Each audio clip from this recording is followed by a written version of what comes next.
Halo guys, apa yang pertama kali yang ada di pikiran lu semua kalau mendengar pegawai negeri sipil? Idaman mertua, idaman kredit bank. Sebelum membahas lebih jauh, mari kita simak dulu yuk.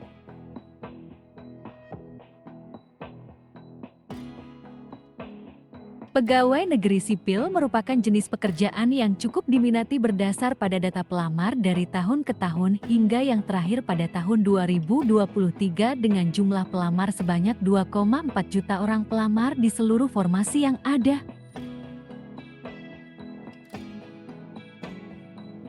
Menjadi pegawai negeri sipil di Indonesia kita ini cukup menjadi buah bibir, di mana setiap tahun selalu diperbincangkan baik antusiasme positif dari masyarakat dan juga pandangan negatif.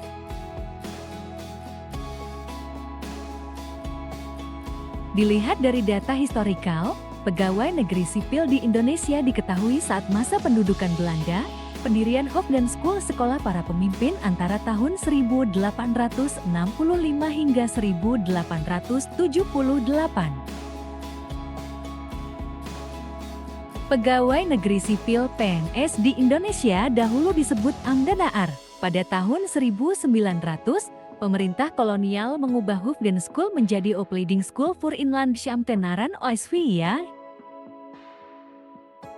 Pada 1927, OSVIA berubah menjadi Middelbaar Opleiding School voor Indische Ambtenaren (OSVIA). Setelah lulus, siswa-siswanya ditempatkan di dinas-dinas sebagai pamong praja. Sekitar tahun 1900, pegawai sipil pribumi berjumlah sekitar 1.500 orang. Pada tahun 1932, jumlahnya meningkat menjadi 103.000, termasuk orang Belanda sebanyak 17.000 pegawai.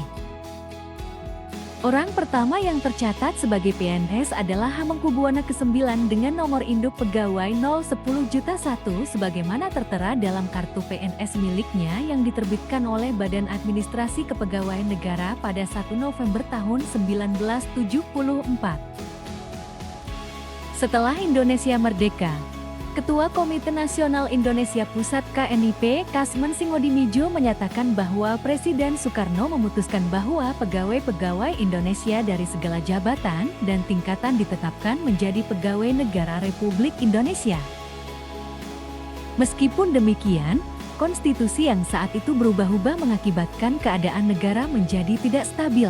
Pemerintah kemudian mengeluarkan Undang-Undang Nomor 18 Tahun 1961 tentang ketentuan-ketentuan pokok kepegawaian sebagai dasar hukum pengaturan pegawai negeri. Pada masa Orde Baru, Soeharto membentuk organisasi pegawai, yaitu Korps Pegawai Republik Indonesia (Korpri) melalui keputusan Presiden Nomor 82 Tahun ke-1971. Menurut aturan ini, pegawai Republik Indonesia adalah aparatur pemerintah yang terdiri atas PNS sebagaimana yang dimaksud dalam Undang-Undang Nomor 18 Tahun 1961, pegawai perusahaan umum Perum, pegawai perusahaan jawatan perjan, pegawai daerah, pegawai bank milik negara, serta pejabat desa. Pada era reformasi, terbit Undang-Undang Nomor 43 Tahun 1999 yang mengubah Undang-Undang Nomor 8 Tahun ke-1974. Dalam undang-undang ini, pegawai negeri terdiri atas PNS, anggota Tentara Nasional Indonesia, dan anggota Kepolisian Negara Republik Indonesia. 15 tahun kemudian, terbit Undang-Undang Nomor 5 Tahun 2014 tentang Aparatur Sipil Negara.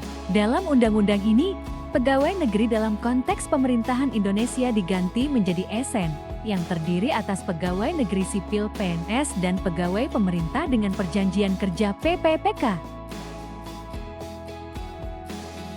Kembali ke masa sekarang, profesi ini dianggap profesi yang diidam-idamkan oleh sebagian besar orang tua maupun calon mertua.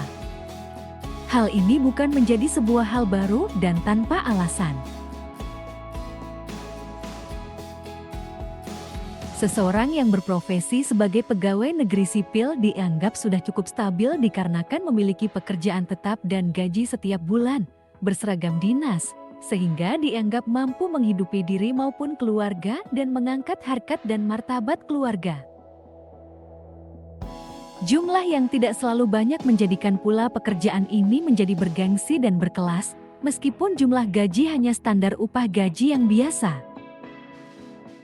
Tak salah pula kenyataan bahwa masih banyak pekerjaan yang memiliki upah yang lebih tinggi, namun orang-orang tetap menganggap pekerjaan ini menjadi istimewa lantaran gaji selalu tetap dibayarkan stabil setiap bulan dan tanpa takut bangkrut ataupun PHK seperti swasta. Juga beban kerja yang dianggap lebih mudah karena bersifat administratif dan berbasis pelayanan pada masyarakat. Pada pelaksanaannya, ada saja segelintir oknum yang tidak produktif dalam melaksanakan pekerjaan-pekerjaannya dalam pelayanan kepada masyarakat. Baik itu bersifat memperhambat, mempersulit kegiatan layanan masyarakat. Ada pula kegiatan-kegiatan yang turut memperburuk citra dari pegawai negeri sipil seperti pungutan liar dan korupsi kepada masyarakat. Pemerintah terus mendorong reformasi aparatur sipil negara dalam pelaksanaan tugas dan fungsi dengan tuntas dan bersih baik melalui peraturan perundang-undangan yang berlaku. Kini, pegawai negeri sipil didorong untuk bertransformasi menjadi good governance dan mampu melaksanakan high governance untuk memudahkan masyarakat dalam mengurus keperluan mereka pada dinas maupun kementerian tertentu. Unit pelaksana wilayah, regional, hingga pusat didorong untuk meraih predikat wilayah bebas korupsi WBK, wilayah birokrasi bersih dan melayani WBBM, wajar tanpa pengecualian WTP dalam realisasi anggaran belanja. Setiap ISN dipupuk untuk memiliki mental yang baik, bekerja dengan tulus dan ikhlas dalam mengabdi menjalankan tugas dan fungsi di masyarakat.